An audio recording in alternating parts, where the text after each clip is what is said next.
Pourquoi mon oncle m'a-t-il transformé en igname pour me vendre au marché? Je ne pouvais pas crier. Ma bouche n'était plus ma bouche. Elle était remplie de terre sombre et humide. Mon corps, autrefois vif et agile, était maintenant dur, épais et lourd. J'étais prisonnière à l'intérieur d'une prison de ma propre chair. Une prison qui sentait la terre et les racines. La dernière chose que j'avais vue de mes propres yeux était le sourire maléfique de mon oncle alors qu'il me ramassait du sol de notre case. Mais je n'étais plus une fille. J'étais un igname. Tout a commencé le jour où la pluie a refusé de tomber. Le soleil était brûlant et la terre craquelait comme une vieille assiette. Je m'appelle Idana et je vivais autrefois avec ma mère et mon père sur une grande parcelle de terre. Notre ferme était célèbre dans le village pour une chose, nos ignames. Mon père connaissait le secret de la terre. Il chantait aux ignames en les plantant, et elles poussaient grandes et fortes pour lui. Nous étions heureux. Mais ensuite, la grande maladie est arrivée. Elle a emporté mon père en premier, puis ma mère une semaine plus tard. Je me suis retrouvée toute seule, avec seulement notre terre et la grande case vide. C'est alors que le frère de mon père, l'oncle Huche, est venu de son village. Il a dit qu'il était là pour s'occuper de moi. Au début, j'étais heureuse, mais j'ai vite vu la vérité dans ses yeux. Ses yeux n'étaient pas chauds comme ceux de mon père. Ils étaient petits et durs comme des cailloux, et il regardait toujours notre terre, jamais moi. Il a commencé à vendre les chèvres une par une, puis les poules. Il mangeait les meilleurs morceaux de chaque repas, me laissant les restes. Il me disait que j'étais une fille inutile et que la terre était gaspillée pour moi. J'ai essayé d'être forte. Chaque matin, j'allais à la ferme comme mon père me l'avait appris. Je désherbais la terre et m'occupais des jeunes pousses d'igname. Je leur chantais les mêmes chansons que mon père. Je croyais que si je pouvais obtenir une bonne récolte, je pourrais prouver à mon oncle que je n'étais pas inutile. Un matin, je l'ai entendu parler à un étrange homme de la ville. L'homme avait un visage brillant et portait des vêtements trop chauds pour notre village. Toute cette parcelle de terre, disait mon oncle à voix basse. Elle est très fertile. Vous pouvez y construire de grandes maisons. Et la fille, demanda l'homme. La fille ne pose aucun problème. Elle sera partie quand vous apporterez l'argent, promit mon oncle.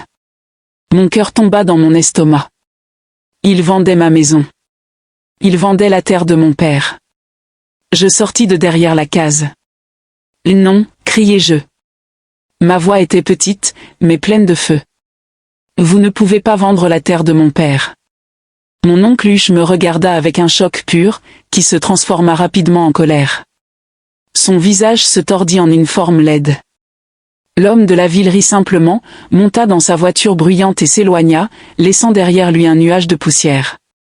Ce soir-là, mon oncle était étrangement silencieux. Il ne m'a pas crié dessus. Il ne m'a même pas regardé. Puis, juste au moment où le soleil se couchait, il vint vers moi avec une tasse en bois. « Adonna, dit-il, sa voix douce comme de l'huile. J'avais tort. Un enfant ne devrait pas porter tant de colère. Buvons et oublions cette mauvaise journée. C'est une eau spéciale pour faire la paix entre nous. » Je regardai la tasse. L'eau à l'intérieur était sombre et épaisse, pas comme l'eau claire de notre puits. Elle sentait les herbes étranges et quelque chose de plus âcre, comme une racine pourrie. Je ne voulais pas la boire, mais j'avais peur de lui. J'avais peur de ce qu'il ferait si je disais non. Ma main tremblait en prenant la tasse. « Bois-la toute », insista-t-il, ses yeux de caillou observant chacun de mes mouvements. Espérant que cela apporterait vraiment la paix, je fermai les yeux et bus. Le goût était terrible. C'était si amer que cela fit trembler tout mon corps. Je laissai tomber la tasse, qui se brisa sur le sol dur. Le monde commença à tourner. Les murs de la case bougeaient comme s'ils respiraient. Je sentis une étrange sensation de picotement dans mes doigts et mes orteils. J'avais l'impression que ma peau devenait dure et épaisse. J'essayais d'appeler à l'aide, mais ma voix avait disparu. Ce n'était plus qu'une petite pensée dans ma tête. Je tombai à genoux. Mes jambes donnaient l'impression de fondre dans le sol. Je regardais avec horreur ma peau brune devenir rugueuse et écailleuse, de la couleur d'un igname tout juste sorti de terre. Mes bras et mes jambes raccourcirent, se repliant dans mon corps. Le monde devint de plus en plus grand autour de moi. Où était ce moi qui rapetissait? Je rétrécissais, durcissais, devenant une chose ronde et longue sur le sol de ma propre maison. Je pouvais sentir que je me transformais en un tubercule, une racine, une chose à manger. Mon esprit était toujours là, hurlant à l'intérieur de mon nouveau corps, mais je ne pouvais pas bouger. Je ne pouvais pas faire un son. Mon oncle se tenait au-dessus de moi. Il ne souriait plus. Il riait. C'était un son bruyant et cruel qui emplissait la petite case. Tu voulais t'occuper des ignames, hein, ricana-t-il, me donnant un coup de pied avec son orteil. Eh bien, maintenant, tu en es un. Le plus gros et le plus fin igname de la ferme. Tu rapporteras un bon prix au marché demain. Il me ramassa. J'étais lourde et maladroite. Il me jeta dans un grand sac rugueux avec les autres ignames qu'il avait récoltés. L'obscurité à l'intérieur du sac était totale. Je pouvais sentir les autres ignames pressés contre moi. Ils n'étaient que des légumes. Ils n'avaient pas une fille hurlante prisonnière en eux. Le sac fut jeté sur le dos de son vieux vélo, et je pouvais sentir les secousses du trajet alors qu'il commençait le long voyage vers le marché. J'étais un igname, et j'allais être vendu. Le monde était sombre, chaud, et sentait la terre. Chaque bosse sur le chemin était une petite douleur. Le vieux vélo de mon oncle grinçait et craquait, et à chaque tour de roue, j'étais cogné contre les autres ignames dans le sac. Ils étaient durs et sans sentiment. Ils ne savaient pas que l'un d'eux n'était pas un igname du tout, mais une fille nommée Adana, dont le cœur battait d'une peur si grande qu'elle semblait sur le point de briser mon nouveau corps en deux. J'essayais de compter les bosses pour occuper mon esprit, mais je perdis vite le fil. Tout ce que je pouvais sentir, c'était les secousses, et tout ce que je pouvais entendre, c'était la respiration lourde de mon oncle alors qu'il pédalait vers le marché. Après un très long moment, le vélo s'arrêta. L'air changea. Je pouvais entendre de nombreuses voix, un fleuve de sons qui nous entourait. Il y avait des gens qui criaient, des chèvres qui bêlaient, et le bruit des négociations. L'odeur changea aussi. Ce n'était plus seulement l'odeur de la terre. Maintenant, c'était l'odeur des épices, de la poussière, des feux de cuisine et des corps en sueur. Nous étions au marché. Mon oncle grogna en soulevant le lourd sac de son vélo. Il le laissa tomber sur le sol avec un bruit sourd qui me fit sentir comme si mes entrailles avaient été secouées. Puis le monde fut déchiré. Il défit le haut du sac et nous versa sur un tapis rugueux. La lumière était si vive, c'était comme une chose physique. Après l'obscurité du sac, le soleil du matin était un choc douloureux. J'étais juste une forme bosselée sur un tapis, entourée de dizaines d'autres ignames. Mon oncle commença à nous arranger. Il prit les plus petits ignames et les mit en tas. Puis il me ramassa. Ses mains étaient rugueuses contre ma peau. Il me tint en l'air, me tournant pour que tous puissent me voir. Le plus gros et le meilleur, cria-t-il aux passants. Venez voir le plus fin igname de la meilleure terre. Il rendra votre soupe sucrée et remplira votre ventre. Je voulais me flétrir sous son toucher. Je voulais pourrir et me transformer en poussière là, dans ses mains. Il parlait de moi. Il vantait ma taille et ma texture, sans savoir ou peut-être sans se soucier qu'un esprit vivant était prisonnier à l'intérieur, écoutant chaque mot. Il me plaça tout devant sur le tapis, un prix pour que tous puissent me voir. De ma position sur le sol, le marché était une forêt de jambes et de pieds. Des pieds dans des sandales usées, des pieds couverts de poussière rouge, des pieds nus aux talons craquelés, et les chaussures élégantes des gens de la ville. Ils passaient tous. Parfois, ils s'arrêtaient. Une ombre tombait sur moi, et je sentais une paire d'yeux me regarder. La première personne à s'arrêter fut une grande femme avec un bébé attaché dans son dos. Elle se baissa et me ramassa. Ses mains étaient chaudes et douces. Pendant une seconde, une étincelle d'espoir stupide s'alluma en moi. Peut-être qu'elle sentirait quelque chose. Peut-être qu'elle saurait. Celui-ci est gros, dit-elle à mon oncle. Il sera bon pour la bouillie d'igname pour les enfants. Mon esprit hurlait. Non, je ne suis pas pour la bouillie. Je suis une fille. J'ai un nom. C'est le meilleur que vous trouverez, dit mon oncle avec sa voix onctueuse. La femme me tint, testant mon poids.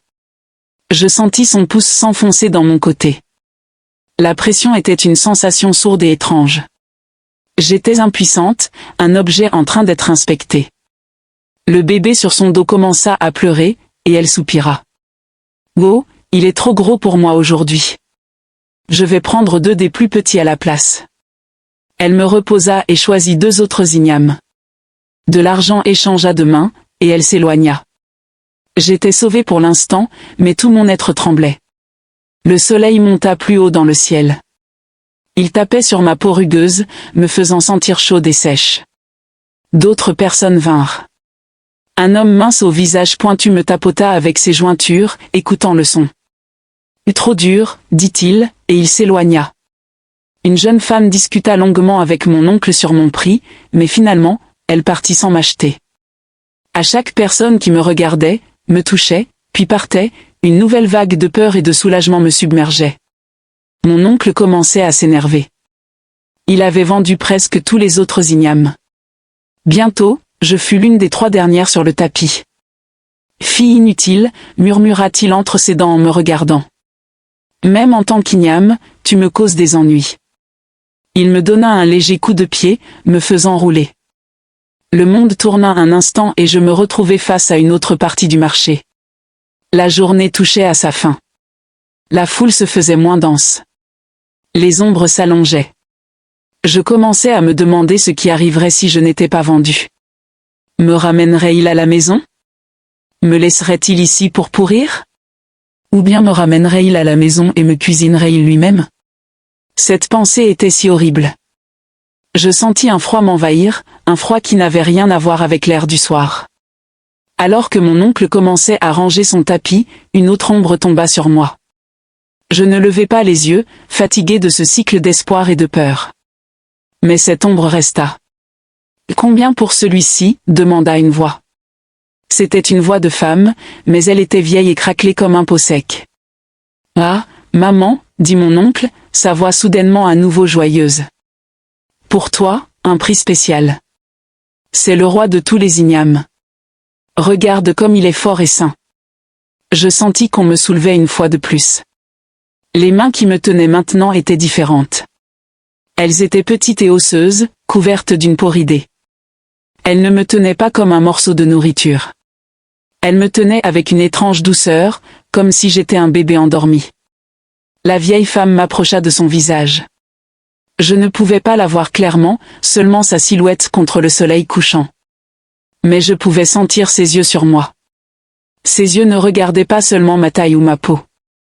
J'avais l'impression qu'elle regardait droit à travers la peau rugueuse et brune, au-delà de la chair dure et blanche, jusqu'au centre même de moi où la vraie Adana se cachait, petite et terrifiée.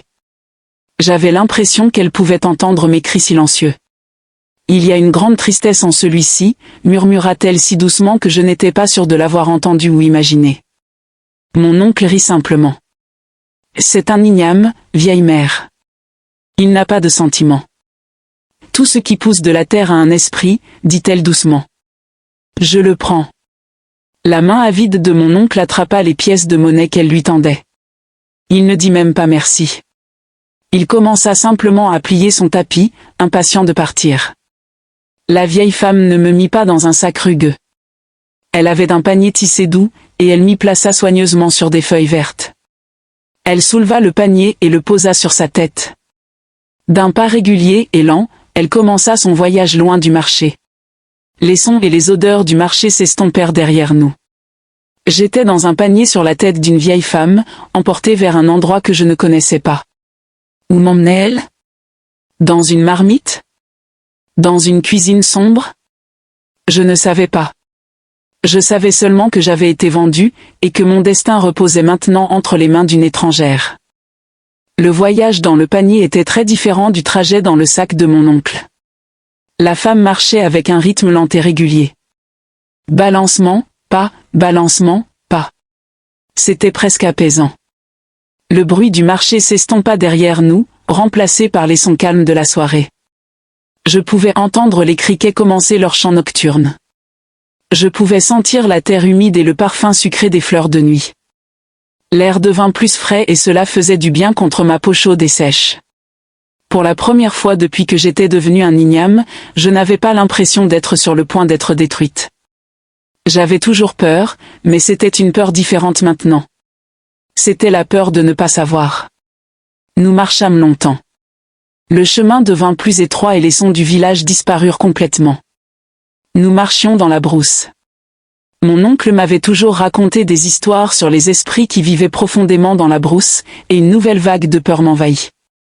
Cette vieille femme m'emmenait-elle pour en faire une offrande?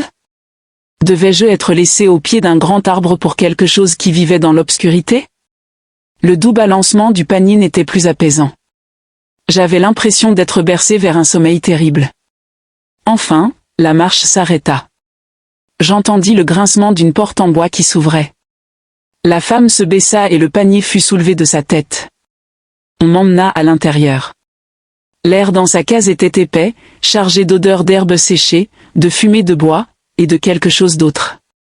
Quelque chose d'ancien et de puissant, comme l'odeur de la terre après la première pluie. C'était une petite case, je pouvais le dire. Quand elle posa le panier par terre, ma vue était limitée. Je pouvais voir la terre battue du sol, le pied d'un petit tabouret en bois, et le bas des murs tachés de noir par des années de fumée d'un feu de cuisine. Mon cœur, qui n'était plus un vrai cœur, mais une sensation profonde au centre de mon corps d'igname, commença à battre fort à nouveau. C'était ça, la cuisine. La faim. J'écoutais le bruit d'un couteau qu'on aiguise. J'attendis le cliquetis d'une marmite posée sur le feu, mais ces sons ne vinrent jamais. La vieille femme ne m'emmena pas à son endroit de cuisine. Au lieu de cela, elle me sortit doucement du panier. Ses doigts osseux étaient étrangement délicats. Elle me posa sur un tapis propre et doux au centre de la pièce, loin du feu de cuisine. C'était un endroit d'honneur, comme celui où s'assoit un invité respecté. Elle me plaça là, puis s'assit sur son petit tabouret en face de moi. Et elle me regarda. Le soleil s'était couché, et la seule lumière dans la case venait des braises incandescentes de son feu. La lumière dansait sur son visage, faisant danser de longues ombres sur les murs. Et dans la lumière vacillante, je pouvais voir ses yeux. Ils étaient vieux, très vieux, entourés de 1000 petites rides. Mais ils n'étaient pas ternes. Ils étaient vifs et clairs. Et ils me regardaient avec une intensité qui faisait trembler tout mon être. J'avais l'impression que ses yeux pouvaient tout voir. Ils voyaient au-delà de ma peau rugueuse. Ils voyaient au-delà de la chair dure et blanche. Ils voyaient la fille hurlante et terrifiée prisonnière à l'intérieur. Nous restâmes assis là en silence pendant ce qui me sembla des heures. Elle me fixait simplement et je restais là, un tubercule impuissant sur un tapis. Le silence était plus lourd que n'importe quel sac. Il était rempli de questions que je ne pouvais pas poser et de réponses qu'elle n'avait pas encore données. Mon esprit s'emballait. Pourquoi me regardait-elle ainsi? Que voyait-elle? Ma peur commença lentement à se transformer en une petite graine fragile d'espoir. Mon oncle m'avait regardé et vu de l'argent. La femme du marché m'avait regardé et vu de la bouillie. Cette vieille femme, elle me regardait et voyait un secret. Alors que la lune montait haut dans le ciel, sa pâle lumière filtrant à travers la petite fenêtre de la case, elle parla enfin. Sa voix était un murmure bas comme des feuilles sèches glissant sur le sol. L'esprit d'un enfant ne devrait pas être enfermé dans une racine, dit-elle à la pièce silencieuse. C'est une œuvre maléfique. La terre crie quand ses dons sont utilisés pour de telles choses. Mon esprit silencieux explosa de soulagement. Elle sait. Elle sait. Je voulais rouler, sauter, faire n'importe quoi pour lui montrer qu'elle avait raison. Mais je ne pouvais pas bouger. Je ne pouvais que rester là, prisonnière de mon propre corps. La vieille femme soupira, un long son profond qui semblait porter la tristesse du monde entier. Ton oncle est un homme stupide. Il s'est mêlé de choses que son esprit est trop petit pour comprendre. Il a troqué son propre sang contre un morceau de terre.